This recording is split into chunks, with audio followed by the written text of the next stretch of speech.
And Bonds hits one high. It's a dig. It is out of here. This is caught. Diggs. Sideline. Touchdown. Unbelievable. Bryant for the win. Bang. Watch out.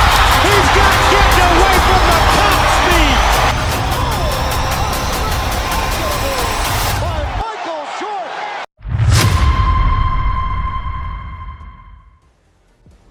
What is going on, everyone? Welcome back to another SGN video where it's all sim all the time. Today's video, we are bringing you the best XP sliders for Madden 25, new and improved, and we're going to go ahead and dive into the video, but I want to cover a couple things, answer some questions I know I'm going to get, just get it out of the way right now in the video, and then we'll go ahead and show the full sliders since it's not something you can download like you can in NBA 2K or some of the other sports titles at our disposal.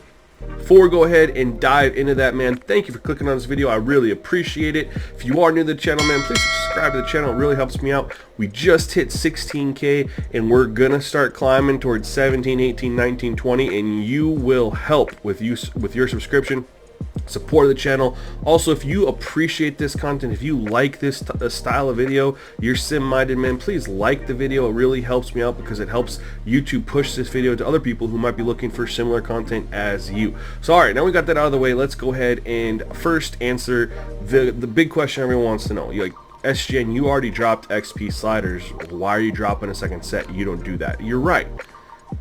My first set's good, don't get me wrong, but have you ever had those moments where you're just like laying in bed and an idea just hits you out of nowhere? Like, I wasn't even thinking about Madden XP sliders, but it just kind of hit me, like this idea, and so then it proceeded to have me like test this theory and this idea, and then I kind of went down this rabbit hole and I started testing and have settled in on an updated slider set for XP sliders that I feel is superior to my previous set, which is why this video's existence. So that's exactly what happened. I was laying in bed at night and I had this idea pop into my brain, and this was really stemming from, I wasn't thinking about XP sliders, but I was really thinking about you know, I'd finished a season in my Saints franchise and was creeping up and finishing a season in our SGN Online League, and seeing what happened with some of the players and stuff like that really had me thinking. So anyway, that's that first question you guys are gonna ask anyway. Second question: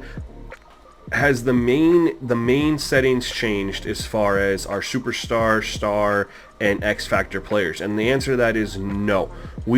I did play around with this. I want you guys to know I tested this on some extremes. I put X Factors up to 75, superstar up to 100. Like, I tested them all over the place. It really didn't change much as far as the overalls that we were getting, as far as the amount of 90s and 80s. So I felt like the best balance was where we had it: 55 for X Factor, 85 superstar, and 300 for desired star dev traits. So we're gonna stay right there. One thing too, I have development trait regression turned on.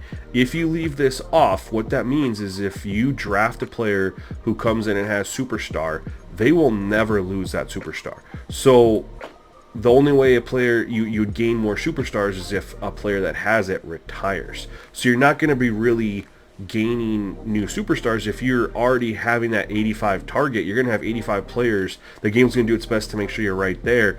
There's really no way for new players to bump up to superstar if other players can't go down. So anyway, that's why I think it's best. I mean, you know, you can look right here. It says when the setting is on, players will have their dev trait evaluated for aggression every offseason.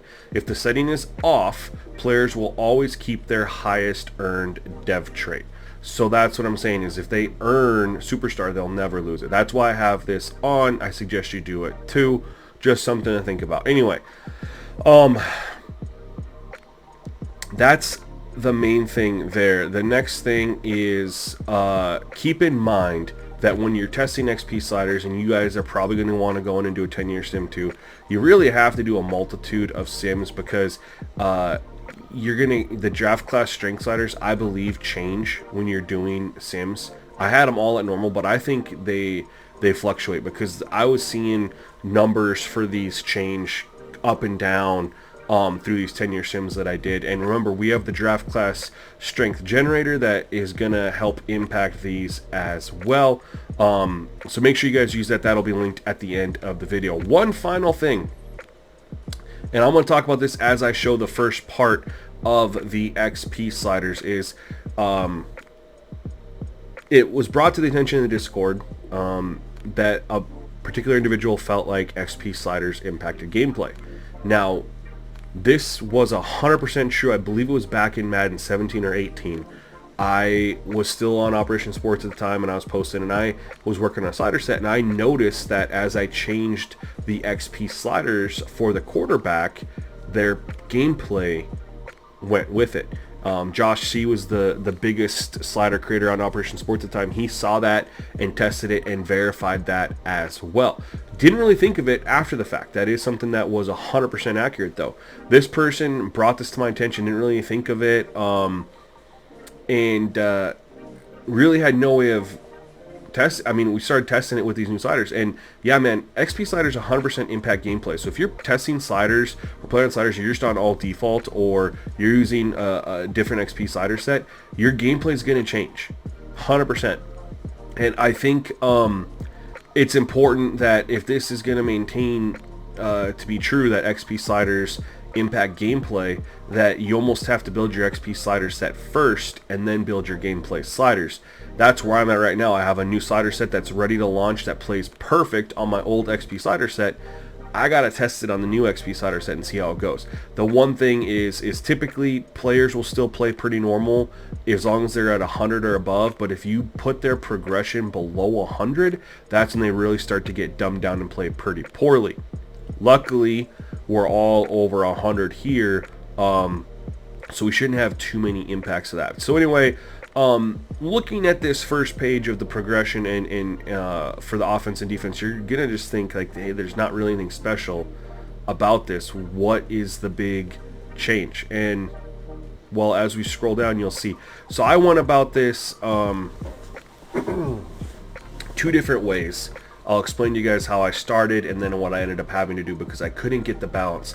You guys, my goal with this is to maintain within a fluctuation the same amount of 90 overall players per position group that the game gives us in our default roster. Now, it's honestly straight up impossible because of the insane XP boosts that certain positions get and things like that, but the goal is to get as close as possible. It means I count up the amount of 90 overalls and 80 overalls and try to maintain balance with the base roster. So anyway, here is the progression sliders for offense and defense all the way down to kicker. So what's changed is the progression by age. This was part of my big epiphany that I had happen laying in bed, and actually it was quite opposite. Initially it was I was gonna zero out all the XP sliders boosts per position and have XP only go by age, which actually worked really well for all but like 4 positions. And I couldn't figure out those 4 positions because as I tweaked the XP rate for the age, it impacted all the other positions that were already good. So that's where I ended up flipping it, and I said, all right, we're not going to do progression based on age. It's going to just all be 0. We're going to just do it based on position. So now players just earn progression based on their position, not by their age. And regression, here is the regression sliders, which work really, really well. And if you were curious about it, regression, I should probably give you guys a little bit more time. Pause the screen, grab these. Regression sliders for age are going to be the same as progression. It is going to be, we don't give it, it's just going to be the default, as low as it can go. This is going to allow players to hit their potential based on their dev trait, their usage, things like that. It's also the big thing that I think is important for me. It's going to allow some players to be good at age 34 and 35, because on the old format, to maintain realistic overall numbers of amount of 80s and 90s, it was really tough to have quarterbacks be good past age 34 or 35 because you'd have so many other quarterbacks that were good that were age 24, 25, 26, but to maintain it you had to hit them with hard regression, so that they were dropping like flies by the time they hit 30, 31, 32. So you really were having peak quarterbacks for, you know, the late 20s. By the time they hit 35, you weren't seeing quarterbacks play at a high level like we do see in real life.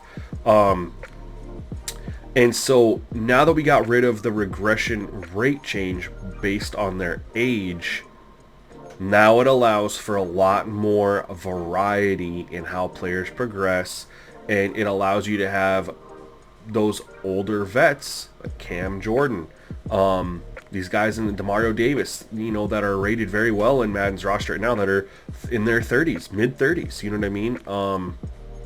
Calais Campbell's another one, I believe. You know, Matt Stafford's having a really good year. So there's older players, you know, Derrick Henry's 30, 31. I think that had a great year for a running back, obviously, over 30. So this is the new set, guys. This is how I built it based, I got rid of the age progression and regression rate. Got rid of that. Age does not determine that anymore. It's strictly their usage rate, their performance based on position. So I really like the numbers that come with this. It's honestly a lot better than the first set that I dropped. The big thing is going to be this will impact gameplay to an extent. Is it going to be positive? Is it going to be negative? Will slider adjustments need to be made depending on what you're using, whether it's mine or somebody else's? That's remain to be seen. Anyway, guys, though, really hope you appreciate that. We're going to cut this video, but here are the new XP sliders. I really hope you enjoy them, like them, give me some feedback on them, and stay tuned to the next one, y'all.